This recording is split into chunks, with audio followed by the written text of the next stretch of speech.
Hola, sean bienvenidos y bienvenidas a Topos Uranos, el mejor canal de la galaxia, del universo y de todo lo demás para aprender matemática y física. En esta clase vamos a revisar algunos conceptos nuevos. Vamos a revisar el concepto de combinación lineal. ¿Qué pasa cuando un vector es combinación lineal de otros? ¿Qué significa esa cuestión?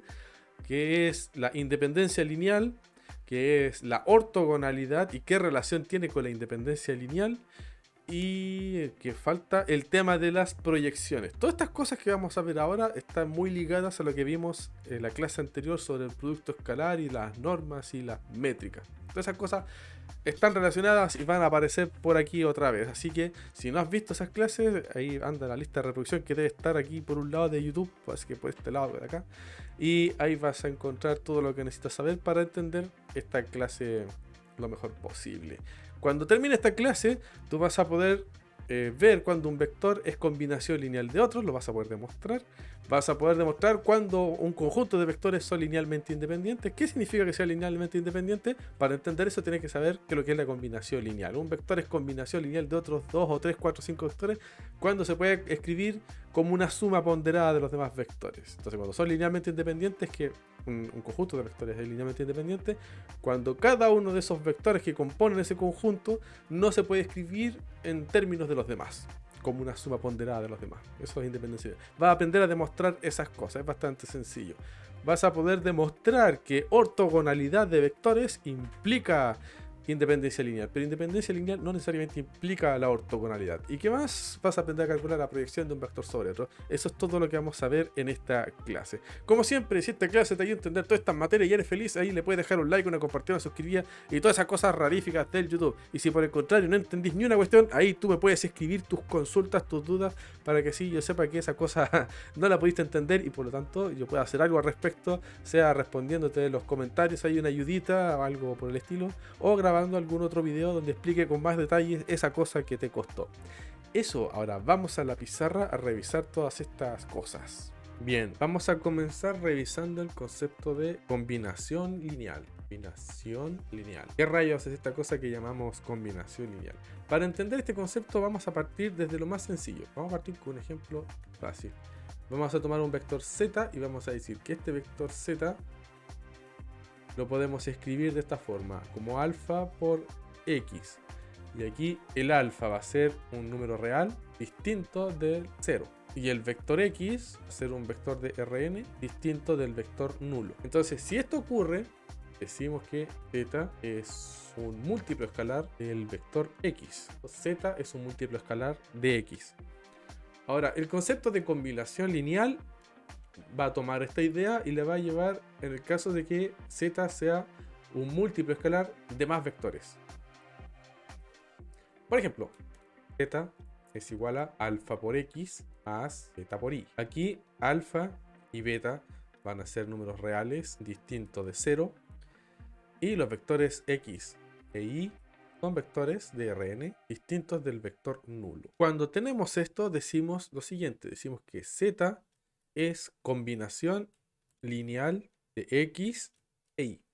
Ahora, esta idea se puede extender en el caso de que se vean involucrados más vectores. Por ejemplo, podemos tener un vector z escrito de esta manera. Una sumatoria de i igual 1 hasta n de alfa sub i x y vector. Y aquí todos los elementos alfa i son números reales distintos de 0. Y todos los vectores x, y son elementos de Rn también distintos del vector nulo. Entonces, en este caso, lo que decimos es lo siguiente. Decimos que z es combinación lineal de un conjunto de vectores. De todos estos vectores x, y. X, y con i desde 1 hasta n. Bien, ahora que tenemos claro el concepto de combinación lineal, podemos hablar de dependencia lineal. Vamos a poner aquí dependencia lineal. Se dice que un conjunto de vectores de Rn, digamos x sub i vector, con i yendo desde 1 hasta m, son m vectores. A ver, voy a bajar un poco para tener más espacio. Ahí sí. Se dice que un conjunto de vectores de Rn, x, y es linealmente dependiente si existe vector. A ver, voy a escribir esto así. Voy a poner esto igual a A. Entonces, si existe algún vector, llamémosle Z contenido en A, tal que resulta combinación lineal de algún subconjunto de A. Esto quiere decir que si encontramos un vector Z contenido en este conjunto que sea linealmente dependiente de algún subconjunto de esta cosa, entonces el conjunto completo es linealmente dependiente. Eso quiere decir que existen vectores dentro del conjunto que se pueden escribir como combinación lineal de algún subconjunto que está contenido acá. Veamos un ejemplo de este tipo de cosas. Un ejemplo sencillo. Supongamos que tenemos un conjunto A que va a contener los siguientes vectores: 1, 2, 1, 4 y el vector 3,5. Entonces queremos averiguar si esta cosa es linealmente dependiente. ¿Cómo hacemos esto? Muy sencillo. Tenemos que demostrar de que existe un vector dentro de este conjunto que es linealmente dependiente de algún subconjunto de A. ¿Cómo hacemos eso? Por ejemplo, probando que 1, 2 es combinación lineal de 1, 4 y 3,5. ¿Cómo hacemos eso? ¿Cómo probamos que 1, 2 es combinación lineal de 1, 4 y 3,5? Muy sencillo. Tenemos que demostrar que 1,2 es igual a algún alfa 1,4 más beta 3,5. Y estos alfa y beta los tenemos que encontrar con alfa y beta reales distintos de 0. Entonces, si encontramos estos valores, estas magnitudes, estos escalares alfa y beta distintos de 0, tal que se cumple esta relación, entonces estamos demostrando que 1,2 es combinación lineal de estos dos vectores, 1,4 y 3,5. Y 1,4 y 3,5 es justamente un subconjunto de A. Entonces ahí quedaría listo a demostrar la dependencia lineal. ¿Cómo hacemos eso? Muy sencillo. Si continuamos con esto, vamos a tener que 1,2 es igual a alfa más 3 beta, haciendo la suma de vectores, y 4 alfa más 5 beta. Esta cosa de aquí se va a cumplir siempre y cuando la primera componente 1 sea igual a la primera componente de acá, alfa más 3 beta, y la segunda componente 2 sea igual a la segunda componente de acá, 4 alfa más 5 beta. A mí estas cosas me gusta escribirlas así. Así me siento más cómodo, pero es exactamente lo mismo. Bien, aquí tenemos un sistema de ecuaciones lineales. Tenemos que resolver si existe un valor alfa y beta que satisface este sistema de ecuaciones. Vamos a ver que sí.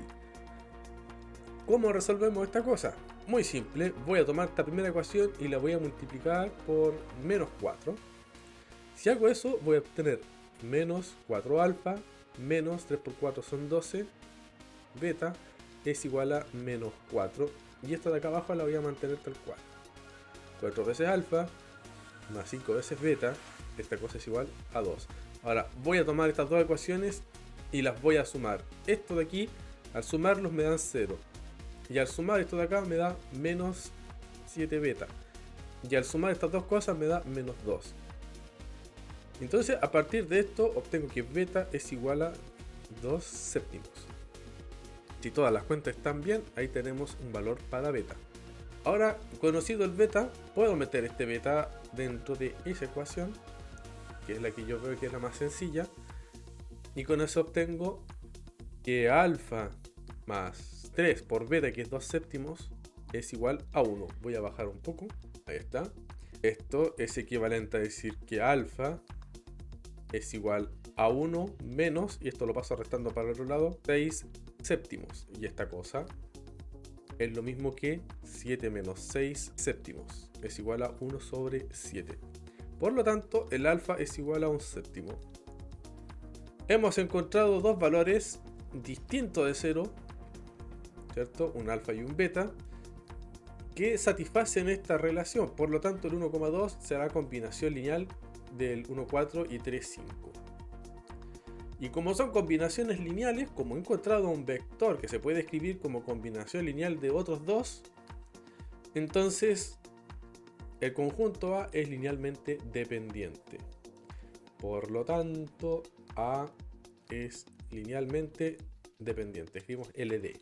Bien, ahora que entendemos el concepto de dependencia lineal y de combinación lineal, podemos hablar de independencia lineal. ¿Cómo se define esta cosa? Pongamos aquí independencia lineal. Entonces, ya hemos definido la dependencia lineal. Cuando decimos que un conjunto de vectores es linealmente dependiente, cuando podemos encontrar un vector dentro de ese conjunto que se puede escribir como combinación lineal de algún grupo de elementos dentro de ese conjunto, de algún subconjunto de esta cosa. Entonces hablamos de independencia lineal cuando esa cosa no es posible. Decimos que un conjunto de vectores es linealmente independiente cuando ningún vector del conjunto se puede escribir como combinación lineal de algún subconjunto del conjunto, es decir, de algún subconjunto, de ese conjunto. Lo vamos a dejar así, de algún subconjunto. Entonces, cualquier vector que yo tome del conjunto, pongamos, a ver, lo voy a escribir aquí. Tengo un conjunto de vectores, llamémosle xy, con i desde 1 hasta m. Los xy son vectores de Rn. Entonces, esta cosa es linealmente independiente. Escribimos li cuando ningún vector que está contenido en este conjunto se puede escribir como combinación lineal de algún subconjunto de esta cosa. Eso quiere decir independencia lineal. Pero tenemos que expresar esto de una manera más adecuada para hacer los cálculos, para hacer demostraciones y ese tipo de cosas. Así que para comprender mejor el concepto de independencia lineal, vamos a partir similar como hicimos antes desde lo más sencillo. Ya, tomemos dos vectores, digamos x e y. Y digamos que estos dos vectores son linealmente dependientes. Es decir, x es una combinación lineal de y. ¿Qué tiene que ocurrir para que esto sea factible? Para que esto ocurra, tiene que ocurrir que el x se tiene que escribir como alfa por y. Y esto es equivalente a decir que x menos alfa por y es igual a 0. Ahora, si yo tomo esta ecuación y la multiplico por algún número distinto de 0, pongámosle, voy a multiplicar esto por gamma.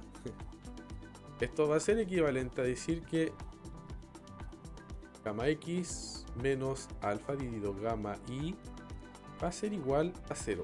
Ahora, este gamma lo estoy considerando distinto de 0, por si acaso. Entonces, estos de acá son números cualesquiera. Los voy a reescribir de esta forma. A por x más b por y igual a 0. Entonces, hemos escrito la sentencia de que estos bichos son linealmente dependientes de una forma distinta. Existen valores a y b reales distintos de 0, tales que se cumple esta cosa.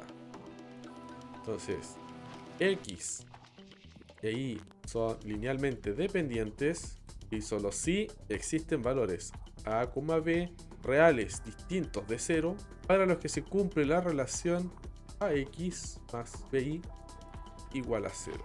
Entonces, ¿cómo decimos ahora que son linealmente independientes? Una forma de hacerlo es negando esta cosa, diciendo no son linealmente dependientes. Entonces, una forma de definir la independencia lineal es negando la dependencia lineal. Entonces, ¿cómo hacemos eso? Una forma sencilla de hacer esto es diciendo lo siguiente: y a por x más b por y es igual, aquí diría el vector nulo, al vector nulo, entonces a es igual a 0 y b tiene que ser igual a 0. Si se cumple esto, entonces estoy negando lo que está pasando acá. Esto de aquí niega eso. Niega eso de allá. Si se cumple esto, que ax más b por y es igual al vector nulo, entonces a igual a 0 y b igual a 0, ya no está ocurriendo esto de acá. Es decir, ya no existen a y b reales distintos de 0, tal que esto se pueda cumplir. Esto lo podemos extender a más vectores. Podemos decir x, y z son linealmente independientes y solo si A por X más B por Y más CZ igual a 0. Si solo si A igual a 0 y B igual a 0 y C es igual a 0. Y esto lo podemos extender para n vectores. Podemos decir X sub Y vector con Y desde 1 hasta M es linealmente independiente y solo si la sumatoria de Y desde 1 hasta M vamos a poner alfa sub I X sub Y vector igual al vector nulo, entonces va a ocurrir lo siguiente, que alfa sub I es igual a 0 con I desde 1 hasta N. O sea, todos los alfa I son 0. Es lo mismo reemplazando aquí el alfa. Tenemos muchas conjunciones. Entonces aquí tenemos una forma de definir la independencia lineal.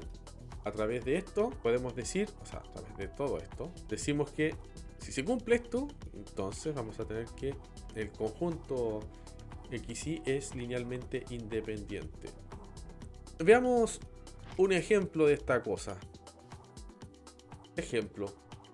Probar que el conjunto 1, 1, 0, 1, 2, 1 y 1, 0, 1 es linealmente independiente. Veamos si es linealmente independiente. La verdad es que no sé si lo es, pero ya planteé el ejercicio y vamos a ver cómo sale. Entonces, solución. ¿Qué tenemos que hacer para demostrar si esto es linealmente independiente o no? Tenemos que hacer lo siguiente. Tomamos un valor alfa, lo multiplicamos por 1, 1, 0, más un beta, 1, 2, 1, más gamma, factor de 1, 0, 1, y hacer todo esto igual al vector nulo. Y si como consecuencia de esto descubrimos que el alfa, el beta y el gamma son todos 0, entonces esos vectores son linealmente independientes. Si llegamos a otro resultado, entonces serán linealmente dependientes. Ya, entonces veamos cómo sale esta cosa. Si hacemos esto, vamos a ver que esto es equivalente a decir lo siguiente. Esto es equivalente a decir alfa más beta más gamma, alfa más 2 beta, y beta más gamma. Toda esta cosa tiene que ser igual al vector nulo, 0, 0, 0. A partir de esto vamos a tener un sistema de ecuaciones. Vamos a tener alfa más beta más gamma igual a 0. Alfa más 2 beta igual a 0 y beta más gamma también igual a 0. Y aquí tenemos que despejar alfa, beta y gamma. ¿Cuál es la forma más rápida de hacer esto? Muy sencillo. Le voy a poner numeritos a estas ecuaciones. Entonces, lo primero que voy a hacer es tomar la ecuación 1 y le voy a restar la ecuación 3. Entonces, de 1 menos 3 obtengo alfa, el beta con el beta se van, el gamma con el gamma se van, obtengo alfa igual a 0. Entonces, como el alfa es igual a 0, voy a llamar esto ecuación 4. De 4 y 3 obtengo beta igual... No, beta no. Ah, sí. Pero aquí hay un pequeño error que cometí. De 4 y 2, en realidad. De la ecuación 4 que tengo aquí y la ecuación 2 que tengo acá, voy a obtener que alfa, bueno, el alfa es 0, así que pongo simplemente 0 más 2 beta es igual a 0. Y esto implica beta igual a 0. Llamemos esto ecuación 5. Entonces, ahora puedo utilizar la ecuación 1. De 1, 4 y 5 voy a obtener que 0 es el alfa, más el beta que también vale 0, más gamma, esto vale 0. Y esto es equivalente a decir que el gamma es igual a 0. Y por lo tanto, alfa, beta y gamma son todos 0. Y por lo tanto, como alfa, beta y gamma son todos 0, podemos decir que son linealmente independientes. Si hubiera ocurrido que alguno de estos no fuera 0, entonces, por ejemplo, que el beta hubiera sido 4, por decirlo así. Entonces, podríamos pasar estos dos bichos para el otro lado restando y el beta pasarlo dividiendo. Y por lo tanto, tendríamos que 1, 2, 1 sería un múltiplo escalar del alfa dividido el 4 y el gamma dividido 4. O sea, suponiendo que beta igual a 4. Entonces, obtendríamos una combinación lineal y por lo tanto tendríamos dependencia lineal.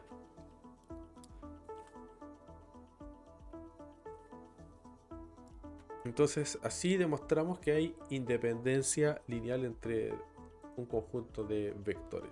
Aquí pueden ir 3, 4, 5 vectores, etc. Hay un truco para saber si un conjunto es linealmente dependiente o no. Fíjate que acá tengo tres vectores, ¿sí? Tres vectores, y la dimensión de cada vector es 3. Esto quiere decir que esto tiene la posibilidad de ser linealmente independiente. Si yo hubiese colocado un cuarto vector, yo habría dicho de inmediato que esto es linealmente dependiente. ¿Sí? Esto es algo más propio a revisarse en un curso de álgebra lineal. Si dicto el curso de álgebra lineal aquí en YouTube, lo voy a hacer, voy a demostrar todas esas cosas. Es un teorema relacionado con la dimensión del espacio vectorial.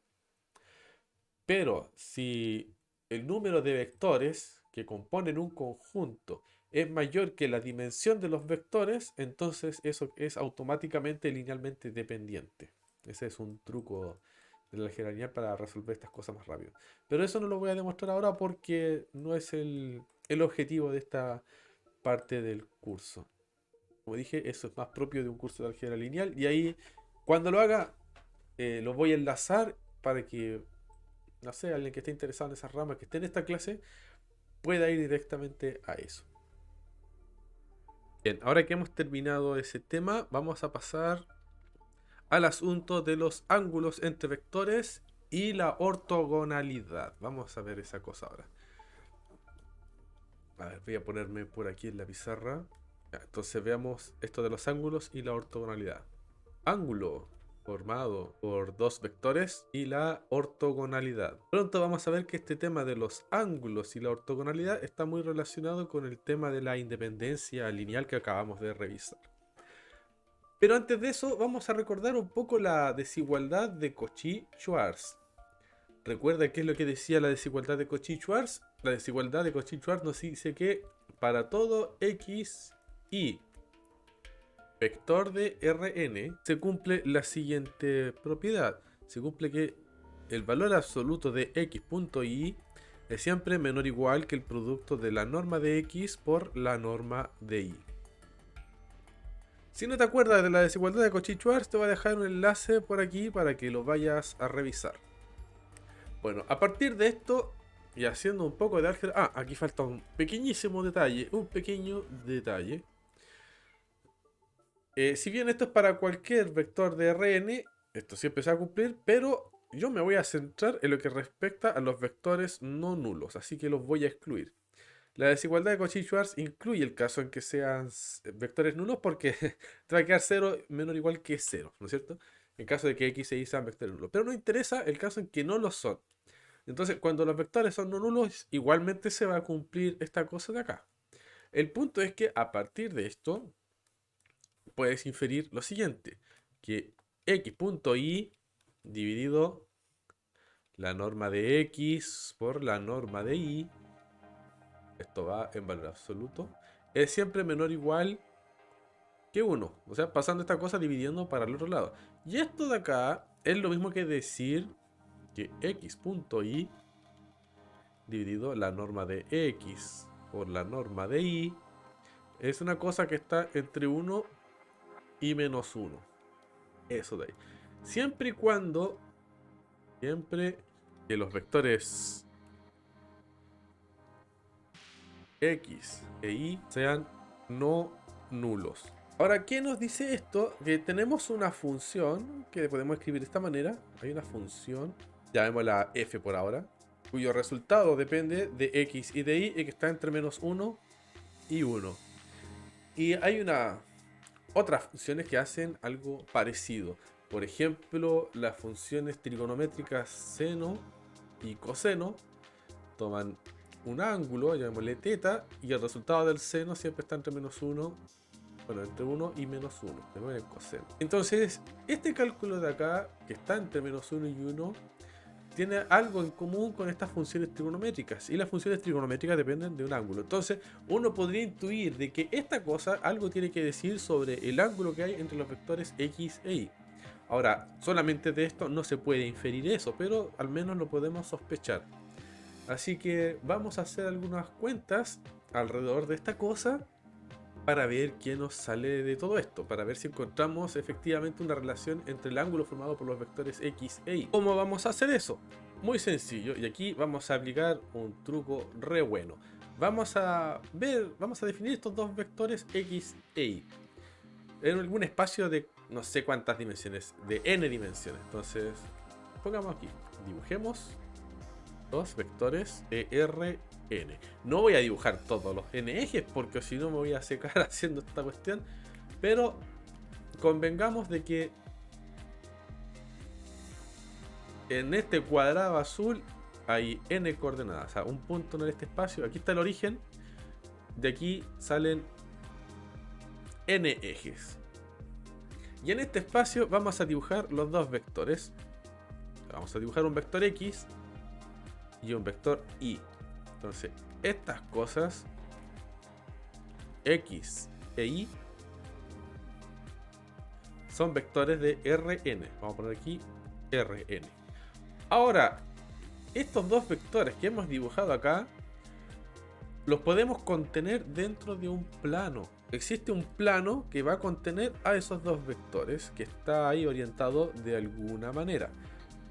Y este plano lo podemos modelar a través de dos ejes coordenados. Pongamos aquí un eje así y el otro así. Y a este convenientemente le vamos a llamar eje X y a este convenientemente le vamos a llamar eje Y. Esta cosa es un subespacio de Rn. Y este subespacio de Rn es similar, por decirlo así, a R2. Ahora, lo que vamos a hacer con esta cosa es dibujarlo acá. Vamos a dibujar los ejes de este espacio que es similar a R2. Lo dibujamos así. De hecho, es exactamente la misma cosa, nos da igual. Es una cuestión de nombres y de representación. Pero aquí tenemos un eje X y un eje Y que nombramos aquí arriba. Y en este espacio que decimos que es igualito a R2, vamos a dibujar los vectores que estábamos haciendo aquí arriba. Esta cosa nos va a quedar más o menos así. Por aquí está el vector X, una cosa más o menos así. Y el vector Y está por ahí. Una cosa más o menos así. Ahí están las flechitas. Aquí está el vector X y aquí está el vector Y. Y ahora, estos vectores se pueden representar como una norma, que es el tamaño del vector y un ángulo respecto al vector X. Vamos a llamar, o sea, al eje X. Vamos a llamar este ángulo θ X. Y lo mismo con este. Se tiene una longitud norma Y y tiene un ángulo que vamos a llamar θ Y. Entonces, en esta cosa podemos representar estos vectores que antes estaban en n dimensiones, lo podemos representar en forma polar en función de estos ángulos y estas magnitudes. Nos va a quedar lo siguiente.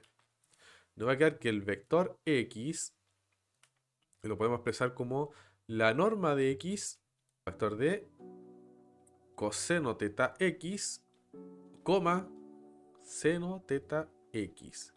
Esta es la representación polar del vector X. Y lo mismo hacemos con el vector Y. Norma de Y, coseno θ Y, coma seno de θ Y. Ahora, ¿por qué hacer esto? Muy sencillo, porque nuestro objetivo es estudiar justamente los ángulos que hay entre estos dos vectores. Y aquí hemos expresado de forma explícita los ángulos con respecto al eje X. Y lo que queremos es, por ejemplo, calcular ese producto punto. Las normas no hace falta calcularlas porque ya las tenemos aquí dentro de la representación polar del vector. Pero queremos calcular el producto punto para dividirlo por el producto de las normas y ver si esta cosa tiene alguna relación con los ángulos y todo eso. Y eso es lo que vamos a ver ahora. Veamos qué pasa cuando calculamos el producto punto. Tenemos X punto Y. El resultado de esto va a ser, bueno, justamente esto. Producto punto. Esta otra cosa. Los voy a copiar aquí. Y si hacemos el álgebra, esta cuestión nos va a quedar así. Vamos a copiar esto de acá con esto de aquí. Y me va a aparecer el producto punto de esto con esto de allá. A ver. Esto, producto punto, esto de acá. Así. Y esto es muy fácil de calcular. Producto punto es simplemente multiplicar las coordenadas. Entonces tenemos módulo de X o norma de X norma de i, coseno por coseno, aquí voy a poner un paréntesis, queda coseno de teta x, coseno de teta i, más seno de teta x, seno de teta i. Ya, ahora, si uno se maneja con las identidades trigonométricas, va a notar lo siguiente. Si calcula coseno de teta x, no, mejor lo voy a calcular así, teta i menos teta x. ¿Cuánto te da eso? Bueno, esto lo podemos escribir así, coseno de teta i más menos teta x. Y como conocemos el coseno de la suma de ángulos, que sería una cosa así, coseno de teta i por coseno de menos teta x menos seno de teta i seno de menos teta x. Ese es el coseno de la suma de dos ángulos. Si uno continúa estas cuentas, se da cuenta que el coseno es una función par, por lo tanto se va a desaparecer ese signo menos. Vamos a tener coseno de teta i, coseno de teta x, y el seno es una función impar, así que este menos que está acá se va a salir de la función seno y se va a juntar con este menos de acá y va a dar un más. Seno de teta i, seno de teta x. Y te vas a dar cuenta de que esto de aquí es exactamente lo mismo que esto de acá, solamente que están cambiados, fíjate, pero el producto es conmutativo, así que da lo mismo. Y esto que está aquí es exactamente lo mismo que esto que está acá. Le voy a poner una doble raya, así para distinguir las dos cosas. Entonces, a partir de esta cuestión, que lo voy a encoger por aquí para hacerlo a un lado, a ver, así. A partir de esto, que está ahí en pequeñito, podemos continuar la cuenta que estábamos haciendo y escribir norma de x, norma de y, coseno de teta i menos teta x. Ahora te vas a preguntar, bueno, ¿qué es esto? ¿Qué es esto? Y la respuesta es muy sencilla. Es justamente la diferencia que hay entre este ángulo y este otro. Si tú al teta i le quitas el teta x, vas a obtener el ángulo que voy a marcar en azul. Este ángulo de ahí. Ese ángulo que aparece en azul es justamente el ángulo sostenido por el vector x y el vector y. Eso es teta i menos teta x. Así que ahora podemos escribir acá que esto de aquí es igual a la norma de x por la norma de y por el coseno del ángulo sostenido por el vector x e y. Y fíjate que este ángulo entre el vector x e y siempre va a ser algo que está contenido ¿entre qué? Entre 0 y pi. Siempre. Esta cosa va a estar contenido entre 0 y pi. ¿Por qué? Porque si se pasa, por ejemplo, tienes eje x, bueno, vector x y el vector y, aquí está el ángulo, ¿cierto? Bueno, y si sigues rotando el vector y, el ángulo irá creciendo. Cuando llegue a pi, llegará ahí, ¿no es cierto? Será un ángulo extendido. Si se pasa para el otro lado, entonces esto se mide acá. Y de hecho puedes hacer la misma cuenta, puedes cambiar de posición el x y el y vas a obtener un resultado equivalente. O sea, puedes calcular el coseno de x, teta x menos teta y hacer la misma cuenta y obtener el ángulo correspondiente a ese lado. Así que el ángulo siempre, el ángulo sostenido de esa manera siempre te va a quedar como un número que está entre 0 y pi.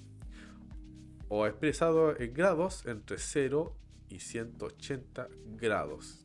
Ahí va a estar dando vuelta el ángulo sostenido por los vectores. Entonces, esto que acabamos de calcular es el producto punto entre x e y. Así que todo esto es x punto y. Y de aquí obtenemos que el coseno del ángulo sostenido por los vectores x e y es igual a x punto y dividido la norma de x por la norma de y. Y recordemos, Este factor de aquí, que se obtenía a partir de la desigualdad de Cauchy-Schwarz, es un número que está entre menos 1 y 1, tal y como vimos a partir de la desigualdad. Y vimos que a partir de acá podríamos sospechar la existencia de una función trigonométrica, que hay una relación con las funciones trigonométricas, y de hecho eso fue lo que encontramos. Hemos descubierto que este resultado es igual al coseno del ángulo sostenido por los vectores. Y el coseno, como sabemos, es una cosa que está contenida entre menos 1 y 1. Así que todo esto es consistente. Así, como consecuencia de esto, hemos encontrado que esta cosa es igual al coseno. Ahora, hay más. Como el ángulo está contenido en ese rango entre 0 y pi, sabemos que el coseno es biyectivo en esa región. Por lo tanto, es posible calcular el ángulo. El ángulo entre el vector x e y va a ser igual al arco coseno de x punto y dividido la norma de x por la norma de y. Y esto lo podemos hacer sin ningún problema. Ahí tenemos el ángulo sostenido entre dos vectores. Bien, y entonces en este punto uno se puede preguntar, bueno, ¿y de qué me sirve determinar el ángulo entre dos vectores? Este punto es vital para poder establecer la definición de ortogonalidad. Ortogonalidad. ¿Cómo se define la ortogonalidad? X e Y son ortogonales si solo si el ángulo sostenido por X e Y es igual a pi medios. Eso en radianes. Si lo pones en grados serían 90 grados. Pero por ahora nos vamos a concentrar en la definición en radianes. Y a partir de esto podemos decir lo siguiente. X e Y son ortogonales si solo si x punto y es igual a 0. Y de hecho, en términos de esta cosa, ya es bastante simple. Tenemos lo siguiente. Aquí la relación entre estas dos cosas viene justamente del resultado que acabamos de probar. Que el coseno del ángulo entre x e y es igual a x punto y sobre la norma de x por la norma de y. Entonces, si esta cosa es igual a 0, a ver, lo voy a escribir aquí mejor. Voy a copiarme esto. Si esto es igual a 0, entonces el coseno del ángulo entre x, y, x e y, es igual a 0. Y esto implica que el ángulo entre x e y es igual a pi medios, así de sencillo. Y si lo hacemos en la otra dirección, tenemos que si el ángulo entre x e y es igual a pi medio, esta cosa va a implicar que el coseno del ángulo sostenido por los vectores es igual a 0. Y si el coseno de ese ángulo es igual a 0, por esta cosa que acabamos de probar, tenemos esto igual a 0. Ponemos la implicancia aquí. Y esta cosa es igual a 0 si x punto y es igual a 0, ¿cierto?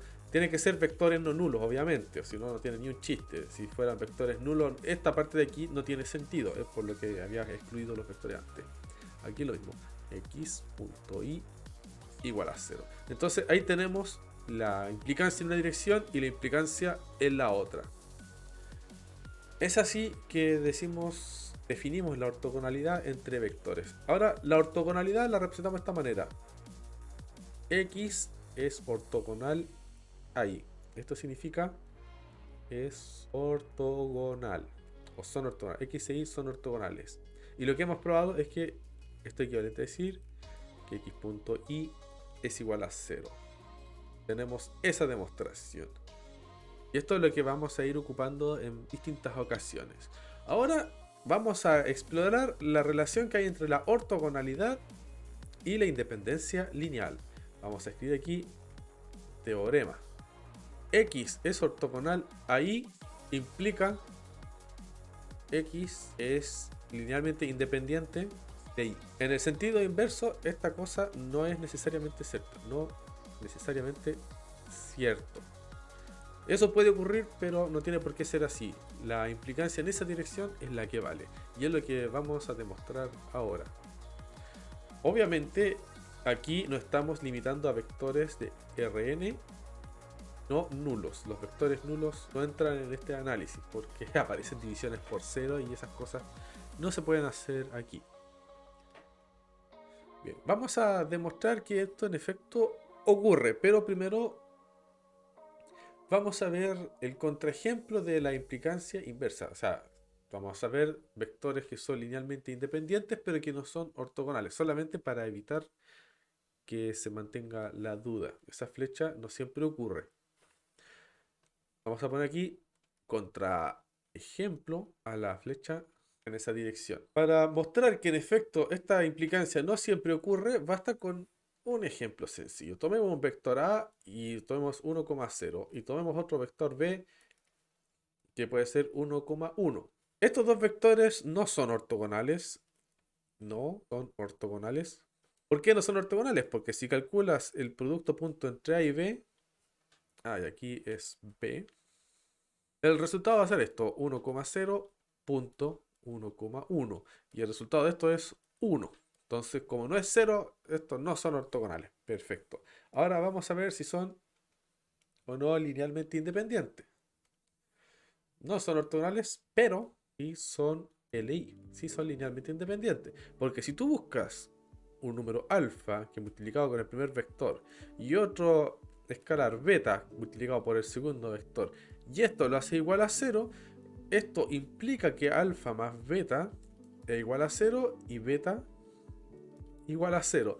Entonces, como beta igual a 0, tú metes este beta aquí en esta ecuación de arriba y eso va a implicar que el alfa es igual a 0. Entonces, los dos reales que pusiste acá tienen que ser necesariamente serios, por lo tanto son LI. Entonces, aquí tiene un ejemplo de dos vectores que no son ortogonales, pero que sin embargo sí son linealmente independientes. Por eso,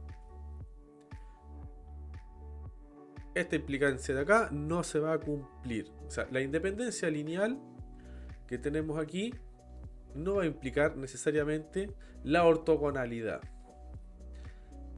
Ya, ahora veamos el caso que sí funciona, que es esta flecha en esa dirección. La ortogonalidad sí implica independencia lineal. Vamos a poner aquí.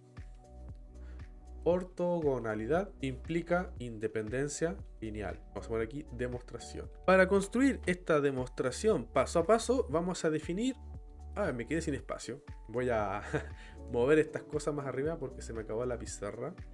Así que voy a tomar esto de aquí y me lo voy a llevar para allá arriba. Lo voy a dejar ahí. Ya, ahora sí. Ortogonalidad implica independencia lineal. Y para probar ese resultado voy a definir un conjunto de premisas.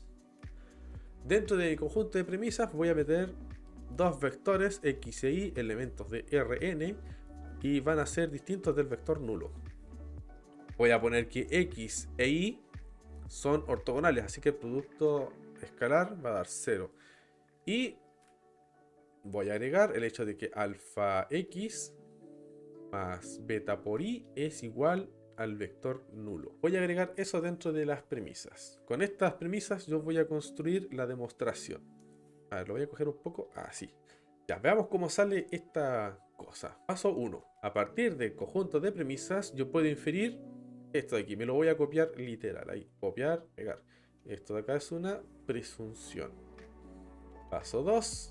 A partir de conjuntos de premisas puedo demostrar, ¿no es cierto? Obtengo esto de acá. Lo único que estoy haciendo es sacar... Estoy sacando las premisas dentro de este conjunto. Así que esto es otra presunción. En el paso 3 voy a decir que a partir de este conjunto de premisas se infiere que esto de acá. Esto es solamente el preámbulo del razonamiento, así que con solo presunciones. Paso 4. A partir de este conjunto de premisas se infiere lo siguiente. Fíjate en esto de acá, en el paso 3. Lo que voy a hacer con el paso 3 es esto. Voy a hacer alfa x más beta por y. Todo esto lo voy a multiplicar por otro vector x. Voy a hacer un producto punto. Lo que estoy haciendo acá es simple álgebra. Pesqué este vector y lo multipliqué por el vector x.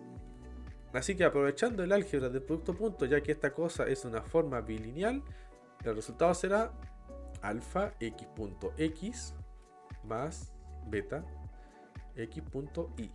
Voy a poner aquí los paréntesis correspondientes, así que esto es propiedades del producto punto, ¿cierto? Propiedades del producto punto. Y aquí, reordenando términos, me va a quedar alfa norma de x al cuadrado más beta x.y. Ya, ahora vamos a ir al paso siguiente, paso 5. A partir del conjunto de premisas H se va a inferir lo siguiente. Ahora, vuelve a mirar el paso 3. Tienes que alfa x más beta y es igual al vector nulo, así que esto de acá es el vector nulo. Si yo multiplico cualquier vector por un vector nulo, ese resultado me va a dar 0. Y lo que tengo acá, fíjate en esto de aquí ahora. Esto va a ser igual a alfa norma de x por, digo, más beta por x.y. Pero en el paso 2, x.y es igual a 0. Así que esto queda así simplemente. Esto viene del paso 2 y del paso 3, aplicado sobre el paso 4. Entonces, vamos a poner 2, 3 y 4. De ahí viene este resultado. Ahora, fíjate que tanto x como y son vectores no nulos. Por lo tanto, esta norma no puede ser 0. Por lo tanto, en el paso 6, puedes decir que a partir de h se infiere que alfa es igual a 0.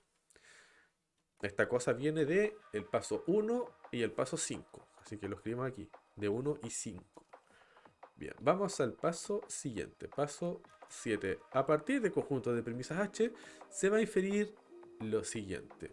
Vamos a tomar de nuevo esta cosa, tal cual, voy a calcular esta cuestión, pero en vez de poner el vector X, voy a poner el vector Y. Entonces, como resultado de esto, aprovechando las propiedades del producto punto, esta cosa me queda alfa x.y más beta norma de y. Siguiendo la misma lógica del paso 4. Vamos a poner aquí propiedades del producto punto.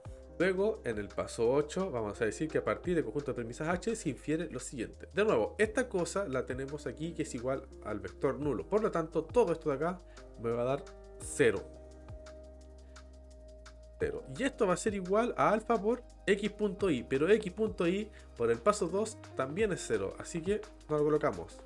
Más beta norma de y. Esta cosa viene del paso 7 y 2. No, 2, 3 y 7. De 2, 3 y 7. Ahora recordemos de nuevo. El i es un vector distinto del vector nulo. Por lo tanto, esta norma no puede ser 0. En consecuencia, el beta es el que es 0. Aquí en el paso 9, digo que a partir del conjunto de premisas H se infiere que beta es igual a 0. Esta cosa viene de 1, del paso 1 que está aquí arriba, este paso, x e y son vectores no nulos, y del paso 8, colocamos aquí. Entonces, ahora en el paso 10 vamos a decir que a partir de h se infiere que alfa es igual a 0 y beta es igual a 0. Esta cosa viene de los pasos 6 y 9. En consecuencia, podemos escribir esto. Por lo tanto, a partir de h se infiere que alfa es igual a 0 y beta es igual a 0. Pero ¿quién demonios es h? H es esta cosa de aquí. Me la voy a copiar y me la voy a llevar para allá abajo. Me copio esa cosa y me la llevo por acá. Entonces, lo que he obtenido es que a partir de esto se infiere que alfa es igual a 0 y beta es igual a 0. Entonces, el truco consiste en aplicar el teorema de deducción sobre esta cosa de aquí, obteniendo lo siguiente. Me copio esta cuestión, esto de aquí, y con el teorema de deducción paso esta cosa hacia la conclusión. Esta cosa queda así. Esto implica alfa igual a 0 y beta igual a 0.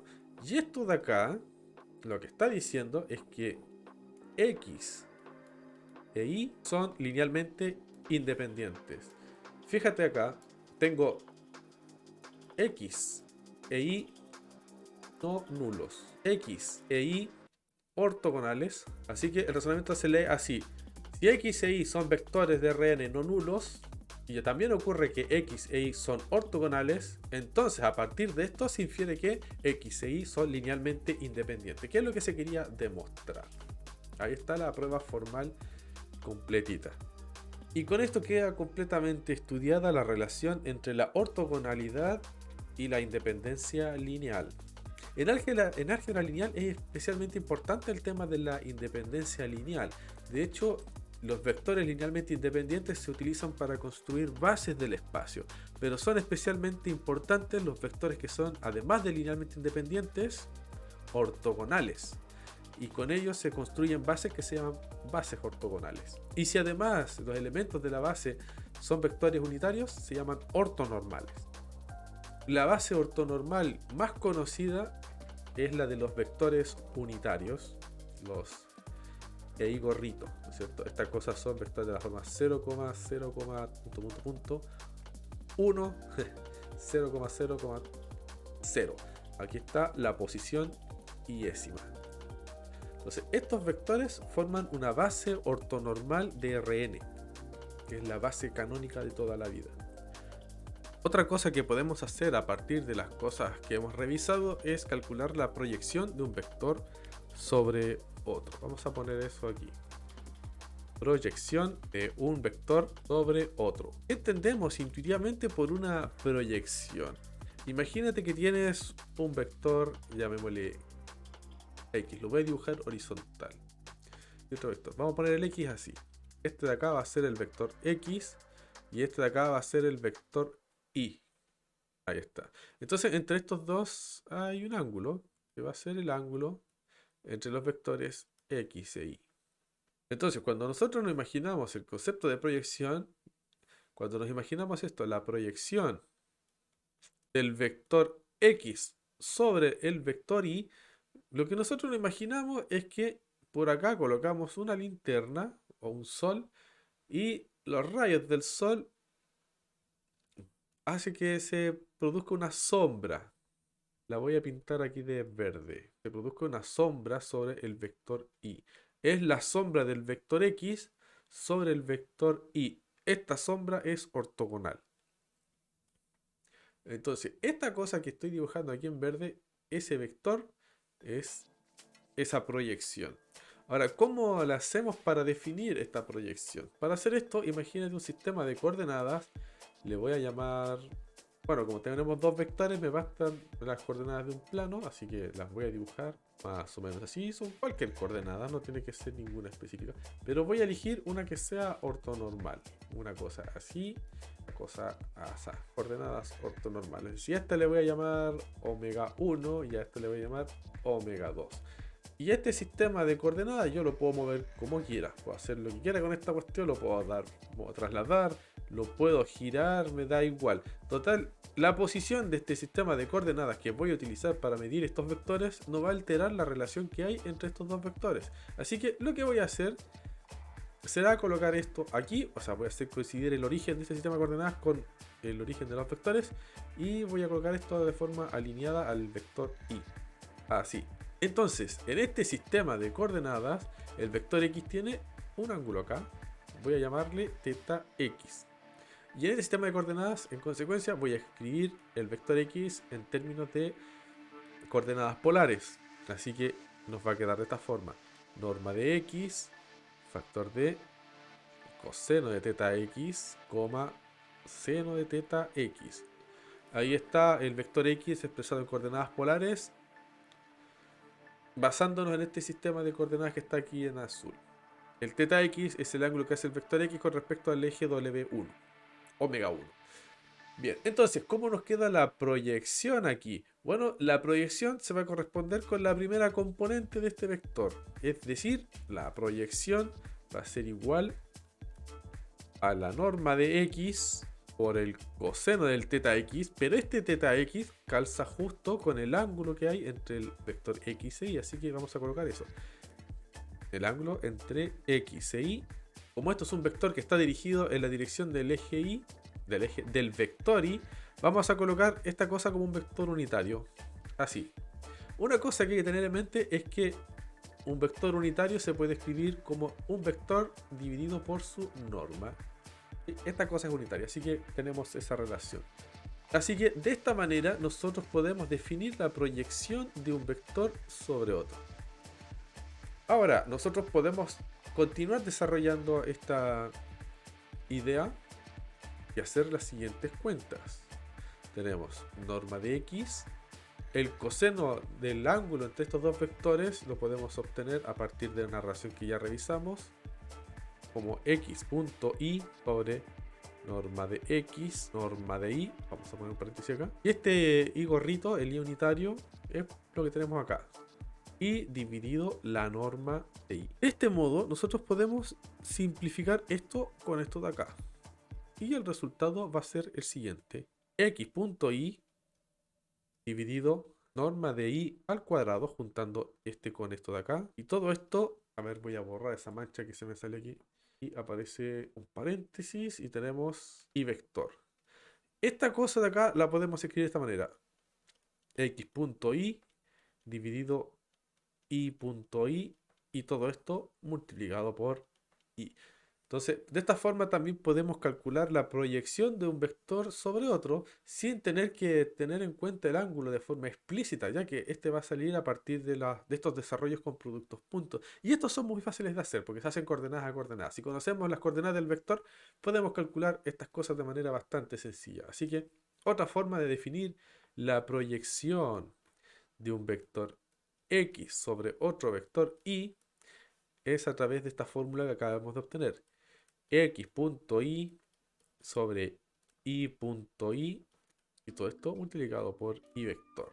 Y ahí tenemos otra fórmula para calcular la proyección de un vector sobre otro.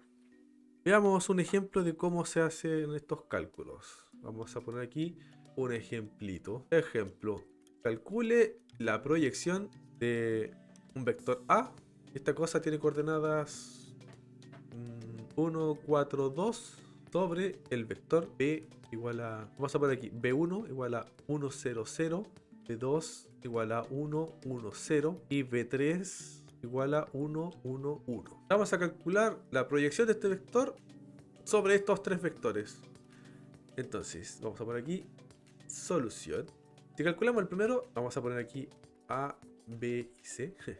La parte A tenemos la proyección del vector A sobre el vector B es igual a punto B sobre B punto B. Este es B1, así que ponemos aquí 1, 1, 1 y todo esto multiplicado por B1. ¿Cuánto nos va a quedar este resultado? El vector A es 1, 4, 2.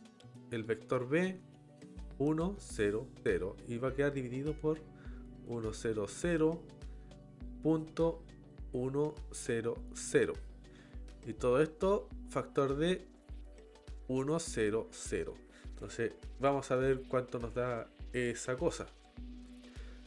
Intuitivamente este resultado lo único que va a hacer es extraer la primera componente del vector A, porque lo estoy proyectando sobre el primer eje, sobre el eje unitario, así que debería darnos como resultado 1.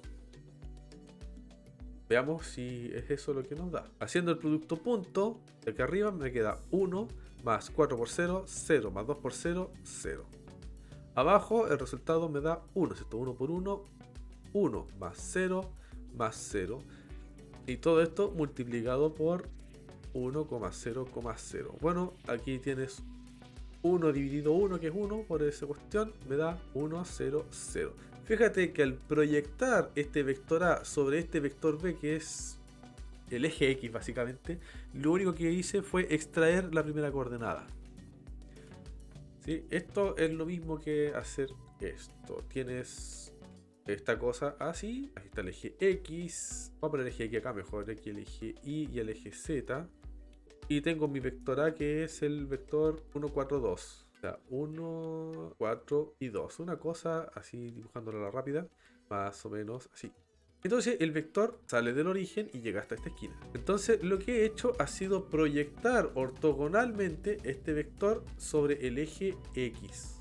Es como hacer un corte que pasa justo por ese plano y llega ahí. Ahora lo que vamos a hacer es hacer lo mismo en el caso B, contra el vector 1, 1, 0. Pongamos aquí B. Tenemos la proyección del vector A sobre B2.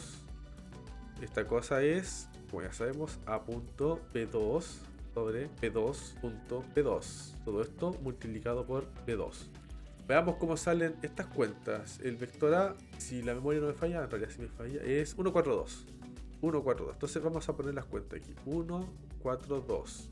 El vector B2 es 1, 1, 0. Y aquí queda 1, 1, 0. Punto 1, 1, 0. Y todo esto multiplicado por el 1, 1, 0. Ahí está. Entonces, si hacemos las cuentas, el resultado nos va a quedar así. 1 por 1, 1. Más 4 por 1, 4. Más 2 por 0, 0. Dividido 1 por 1, 1. Más 1 por 1, 1. Más 0 por 0, 0. Y toda esta cosa multiplicado por 2, 1, 1, 0. 1, 0. Es el vector. Aquí este 1 parece un 2. Voy a corregir. Es así, un 1. Entonces, ¿cómo queda el resultado final? Aquí arriba queda un 5 medios. Factor de 1, 1, 0. Entonces, este número que está aquí representa el tamaño de la sombra. Bueno, tamaño entre comillas. Tamaño de la sombra. Tamaño entre comillas porque aún esto no tiene magnitud 1, tiene magnitud raíz de 2. Entonces, si lo expresamos como vector unitario, nos va a quedar 5 medios raíz de 2, factor de 1 sobre raíz de 2, 1 sobre raíz de 2, 0. Esta cosa tiene norma 1. Esto es unitario. Entonces, esta es la dirección y este es el tamaño, sin comillas, de la sombra. ¿Cómo se vería esa sombra? Voy a hacer un dibujo aproximado aquí. Tenemos eje, otro eje y el otro eje así. Aquí está el eje X, el eje Y y el eje Z. Entonces el vector que vamos a proyectar es 1, 4, 2. 1, 4 y 2. Una cosa más o menos así. Lo estoy dibujando aproximado. Entonces hago una cosa. A ver, mejor lo voy a dibujar lo más simétrico posible para que esta cosa sea más realista. Porque los cuadritos de la pizarra me lo permiten, ¿no es cierto? Aquí va el 1, 1, 2, 3, 4 y el 2 lo voy a poner por aquí. Entonces el vector se va a ver más o menos así. Este es el vector A. Entonces el vector A lo voy a dibujar aquí de color verde. Sale desde el origen y llega ahí. Y el vector B2 es 1, 1, 0. El vector B2 lo voy a dibujar en amarillo. Es 1, 1, 0. O sea que es una cosa que sale así. Está en el plano XY. Entonces lo que estamos haciendo acá es proyectar ortogonalmente este vector sobre este otro. Vamos a poner aquí la leyenda. Vamos a escribir el vector A y aquí vamos a poner el vector B. Entonces lo que estamos haciendo es encontrar el tamaño de la sombra cuando la luz viene de forma ortogonal. Así que viene una luz y cae justo así, ortogonal. Aquí hace un ángulo recto. A ver, voy a hacer zoom para que se vea bien porque el dibujo está muy pequeño. Así. Entonces, te fijas, aquí viene la luz y llega de forma ortogonal al vector B2 que era aquí. Entonces, aquí se produce un ángulo recto. Y lo que estamos calculando es ese vector que queda aquí como la sombra del vector A sobre el vector B. Eso es lo que estamos calculando. Entonces, veamos cómo nos salen las cuentas. Las tenemos aquí. Hice el cálculo, tal y como indica la fórmula, y llegué a este resultado. Aquí, en el paso siguiente, lo que hice fue normalizar, aquí, normalizar el vector. Esta cosa tiene una componente de magnitud y un vector, pero lo que hice fue normalizar este vector, expresarlo en términos de un vector unitario. ¿Sí? ¿Qué es lo que haces para normalizar un vector? Muy sencillo. Si tienes un vector X, para escribirlo como un vector normal, o sea, de norma 1, así, lo único que tienes que hacer es calcular X y dividirlo por su norma. Entonces, si calculas la norma del 1, 1, 0, la norma te va a dar esto. La norma de 1, 1, 0, esto es muy rápido, es la raíz del primer término al cuadrado, que es 1, más el segundo término al cuadrado, que también es 1, más el tercero al cuadrado, que es 0. Es raíz de 2. Entonces, lo único que hice fue escribirlo, multipliqué y dividí por raíz de 2 para mantener constante el vector, y lo que me quedó acá dividido por raíz de 2 es unitario porque satisface eso de acá. Entonces esto de acá que queda unitario es la dirección y esto de acá me va a representar el tamaño, la magnitud del vector, que vendría a corresponderse con la magnitud de la sombra. Y esto aún se puede simplificar un poco porque aquí tenemos raíz de 2 y 2.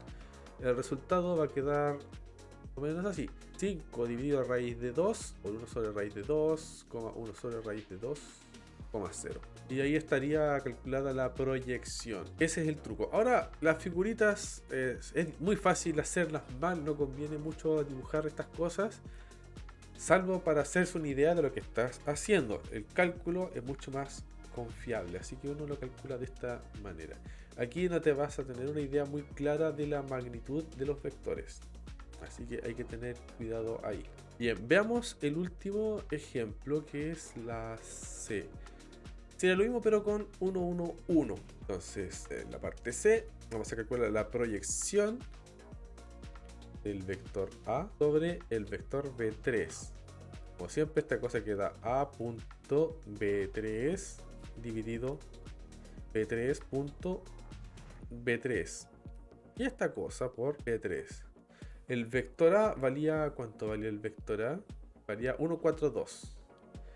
Así que el resultado de aquí es 1,4,2 punto. El vector B3 era 1, 1, 1 dividido 1, 1, 1 punto 1, 1, 1. Y todo esto multiplicado por 1, 1, 1. El resultado de esto da 1 por 1, 1 más 4 por 1, 4 más 2 por 1, 2. Dividido esto que está acá abajo, que es 1 más 1 más 1, 3. Y toda esta cuestión multiplicado por 1, 1, 1. El vector, donde todos sus componentes son 1. El resultado de esto va a ser igual a 4, 5, 6, 7 tercios por el vector 1, 1, 1. Ahí está. ¿Y quieres calcular el tamaño de la sombra? Bueno, sácale la norma a esta cosa, que es raíz de 3. Y esta cosa te queda 7 dividido 3 por raíz de 3, factor de 1 sobre raíz de 3, 1 sobre raíz de 3, 1 sobre raíz de 3. Entonces, estas dos cosas, este se va a matar con ese de ahí. Vamos a hacer acá arriba. El resultado va a quedar 7 dividido raíz de 3, factor de este vector, que es unitario. 1 sobre raíz de 3, 1 sobre raíz de 3, 1 sobre raíz de 3. Y ahí está listo. Esto de acá es el tamaño de la sombra y esto de acá es la dirección del vector. Así que ahí tenemos calculada la proyección del vector A sobre el vector B3. Ya, con esto ya hemos aprendido más o menos cómo calcular la proyección de un vector sobre otro. Ahora, ¿qué ventaja ofrece entender este tema de las proyecciones? Una de las ventajas que te ofrece el poder calcular proyecciones de un vector sobre otro es que estos vectores que están acá, tú puedes ver que pueden formar una base de R3. No es una base ortonormal, pero te permite hacer cambios de base entre vectores. ¿En qué sentido? Bueno, tal vez yo quisiera expresar este vector A1 en términos de estas bases de vectores. ¿Qué es una base de vectores? Si te estás preguntando. Un espacio puede ser generado por distintos vectores. Por ejemplo, un plano puede ser generado por, no sé, 1, 0, 1 y 1, 1, 0. O sea, estos dos vectores que vendrían siendo vectores de R3. El vector 1, 0, 1, aquí pongo X, aquí el Y, aquí el Z. El vector 1, 0, 1 vendría siendo, lo voy a dibujar en amarillo, sería una cosa más o menos así. Y el vector 1, 1, 0 vendría siendo una cosa así. Entonces este vector está en el plano XZ y este otro está en el plano XY. Estos dos vectores los puedes utilizar para definir un plano. Y si tengo otro vector por acá, bueno, yo puedo calcular sus componentes en este otro plano. Puedo proyectarlo. Y esta cosa va a ser como si viviese en ese plano de 2 dimensiones que está ahí. Es más, también podría agregar otro vector, pongámosle el 1, 1, 1, que vendría siendo un vector así, más o menos. Y con estos tres vectores y calculando la proyección de este vector azul sobre este vector y sobre este otro, voy a obtener el vector azul expresado en términos de estos tres vectores. Y cuando hacemos eso, lo que obtenemos es lo que llamamos un cambio de base. Entonces, las proyecciones te ayudan a entender un poco mejor el proceso de cambiar de base un vector, expresar el mismo vector en términos de distintas bases coordenadas. Esa es una utilidad que puedes extraer del cambio de las proyecciones. Ahora, el cambio de base también es un tema más propio del álgebra lineal, por lo tanto deberíamos explorarlo con más detalle en ese curso. Pero en este curso que es de cálculo en varias variables también puede aparecer entre medio para resolver algunos problemas de optimización. Pero eso lo podemos revisar en clase siguiente. De hecho, vamos a revisar en la próxima clase algunas cosas concernientes con estos temas. Vamos a revisar el teorema de Pitágoras y qué pasa cuando proyectamos un vector sobre un plano, y qué pasa cuando queremos calcular la distancia mínima que hay entre un punto y un plano. Pero eso lo vamos a dejar para la próxima clase. Bien, eso sería todo por ahora. Adiós.